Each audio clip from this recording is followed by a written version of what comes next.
Hi, I'm Addison. I'm Will. I'm Carson, I'm Andrew. and this is our Group 4 presentation for Math 11 about county health data for the state of Alabama. So using the linear regression line, we can see by this relationship that there is a moderately strong positive relationship between the number of alcohol impaired driving deaths and the number of driving deaths. The residual line error is 31.78 on a 65-degree freedom. And the multiple R squared is 0.814, and the adjusted R squared is 0.8111. And the F statistic is 284.4 on 1, and 65 DF, and the p-value is less than 2.2 minus 16.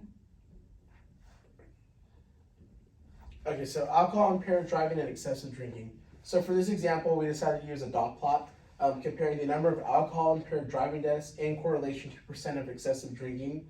So a hypothesis we came up for this was, how do the percentages of excessive drinking in the state of Alabama correlate with the percentages of deaths with alcohol involvement? So the data frame we decided to use in this graph was comparing, like I said before, the number of alcohol impaired driving deaths in correlation to the percentages of excessive drinking using the dot plot.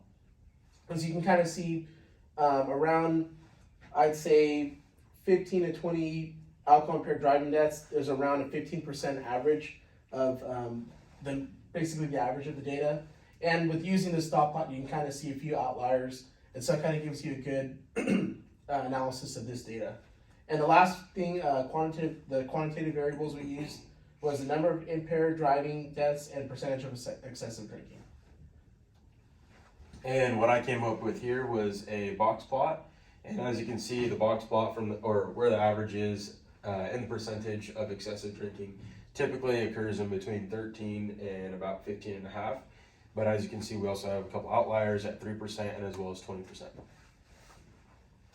And then for the bonus portion of our project, we show the distribution with the number of alcohol impaired driving deaths per county throughout the state of Alabama, and it is color coded by county, with the most severe cases being highlighted in darker colors, while the least severe cases per county are highlighted in your lighter colors.